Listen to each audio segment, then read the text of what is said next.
Hi children, now we are going to discussing about chapter 7 handicrafts and handlooms. Handicrafts means the goods or items prepared by the man without using any machines. Handlooms also the man preparing goods or items mainly cloth without using any machines. Best example basket making and cloth weaving. Now we are discussing about the Polaya. Polaya is a basket maker from Shankavaram village in Kanigiri Mandal, Prakasam district. He is about 36 years old. He belongs to Yerukala, a tribal community. His family has been weaving baskets for generations. Bhagyamma, his wife, also works as a basket maker. Moreover, they have 3 children.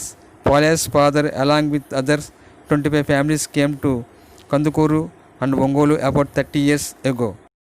Polaya sells baskets on the roadside or nearby villages. Polaya uses the skins of wild date palm, also called in Telugu Eta Chettu, leaves. Using knife, he shaves off the leaves and keeps them in the hot sunshine to dry them. The raw material, wild date palm leaves, are brought in bundles from the Shankavaram, their native village. Each bundle of date palm skins cost 120 rupees. Polaya and other basket makers usually bring 10 bundles per 2 months. Polaya's family makes 25 baskets from one bundle.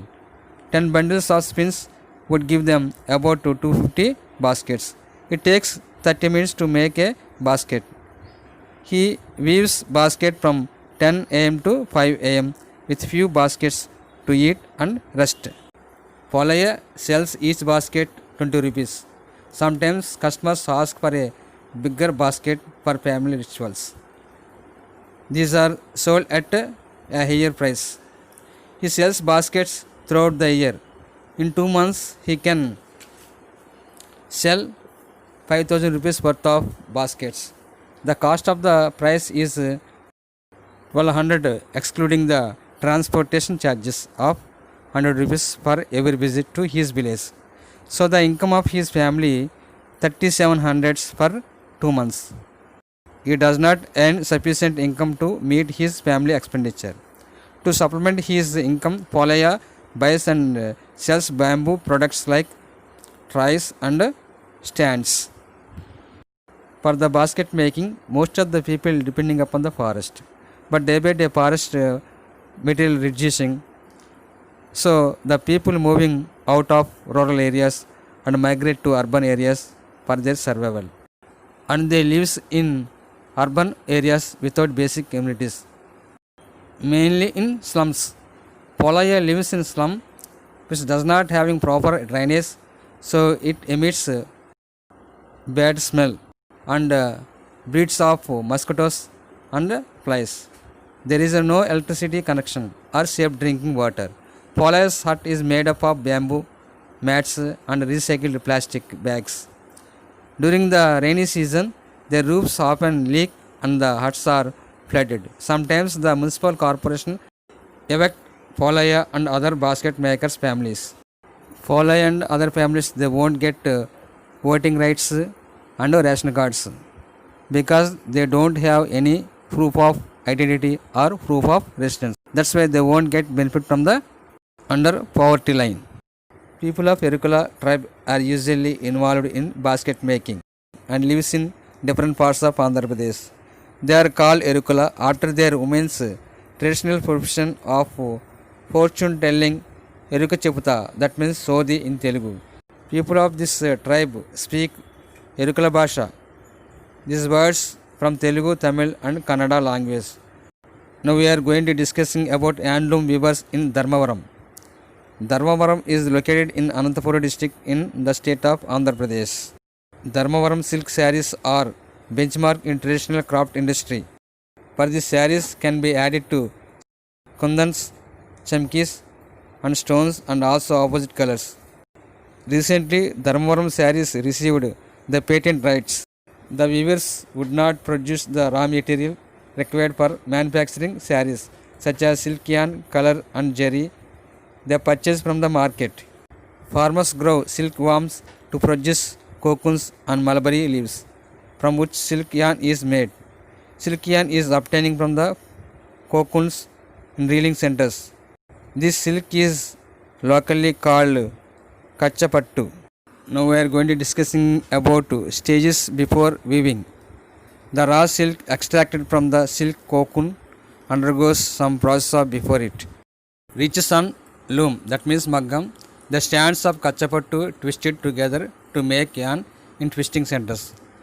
The raw silk is made convenient for warp, that means vertical thread, and weft, that means horizontal thread. This process is called sapori. Later, silk yarn is dyed with colors. Dyeing is the coloring process by dipping the yarn in boiled color water at very high temperature. Repeated boiling and cooling of the yarn helps in the uniformity of the dyeing application.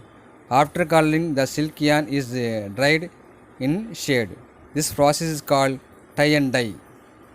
Tools and machinery in the weaving. Weavers own the wooden loom, which is the main tool for weaving. Apart from, they also used small knives, trunks of maize, horns, and other tools like huge container for boiling, iron rods for drying, spinning wheel for turning fiber into thread or yarn, fly, shuttle, pedal which help in the designing and weft formation, computers, and purchased jog cards for designing. Previously they are used to floating the designing graph paper, but now computers are used for designing. The process of weaving of a saree. First of all, weavers put the thread roll on the vertical form of the wrapping machine, that is dolu. The wrap is nearly 75 meters long, which can make 10 sarees at a time. You will notice that the cloth has threads passing from top to bottom and sideways. Wrap is the yarn that goes from top to bottom, and weft is the yarn that go from the left to right. After setting the warp, the weavers arranged jacquard cords as per designing and enter into the loom to start the weaving. The pit loom, which is locally called maggam, jerry, kundans, stones also used in the weaving sarees. The weavers use hand and legs to weave the saree. It required approximately 4 to 8 days for one saree. Here given one case study about Venkateshu in Dharmavaram. Venkatesh is resident of Dharmavaram. All of his family's members and he, his wife, his son and daughter-in-law works as a weavers. When we visited his house, we found all members in the family engaged in different tasks. While he was winding yarn, his son Nagendra was engaged in weaving on the maggam, that means pit loom, set up inside the house. Silk sarees are manufactured by following different tasks like dyeing of kachapattu, spinning of yarn, etc. Since he has become old, Venkatesh spends most of the time winding yarn and his son weaves on the loom. Venkatesh's wife and daughter-in-law do bobbin winding. His son Nagendra brings all the raw material like dyed silk, yarn, jerry and designing from master weavers and sometimes from cooperative societies. Venkatesh gets raw material at a time to weave 10 sarees. The whole family has to work for 12 to 15 hours a day for nearly 40 to 50 days to weave 10 sarees. Then about 1300 per saree for the work. This income Venkatesh family gets from weaving silk sarees is insufficient to run his family. Between March and May, Venkatesh family is able to weave only for few hours a day. If there is high temperature, thread will get cut. The whole family work only till afternoon. Women's not only weaving but also household works like cooking food, fetching water, preparing the children to go to the school, etc. The cooperative societies provide financial assistance through the insurance in case of unexpected illness or death in the weaver's family. They also help in the getting loan for the construction of houses.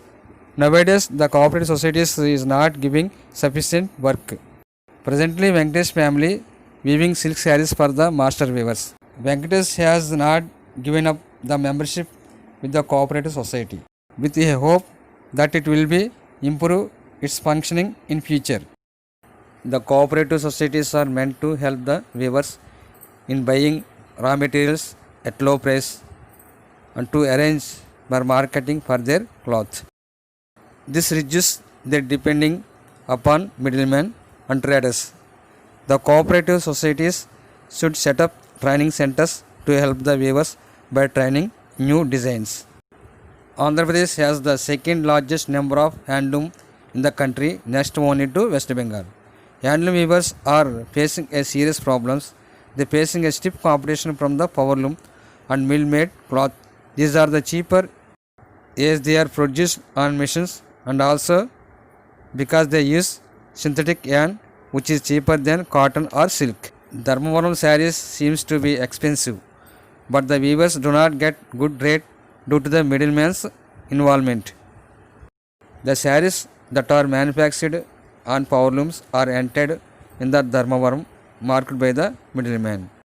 Due to these reasons, the living conditions of the weavers fall in danger. Lack of investment and ill wealth weavers faced many problems. Nowadays, a large section of weavers in many parts of Andhra Pradesh do not get sufficient work from the cooperative societies. A large amount of handloom cloth materials in Andhra Pradesh are produced and marketed by master weavers and merchants. Master weavers and merchants procure all the raw materials, supply them to weavers and cut the woven cloths. Then they sell this material to wholesale cloth merchants. They pay a stipulated amount as a wages for the weaving work. Many masters weavers also provide loan to weavers to set up loom to pay other rules and thus restricted them not to weave sarees for other master weavers. So the cooperative societies should provide work and save the weaving families from the master weavers. The picture, it is a kachapattu. Next picture, color pattu. Next picture, dyeing. That means applying colors. Look at the figure. The women weaving cloth with the help of the power loom. Look at the one more figure. Here, one weaver making design for sarees with the help of the computer.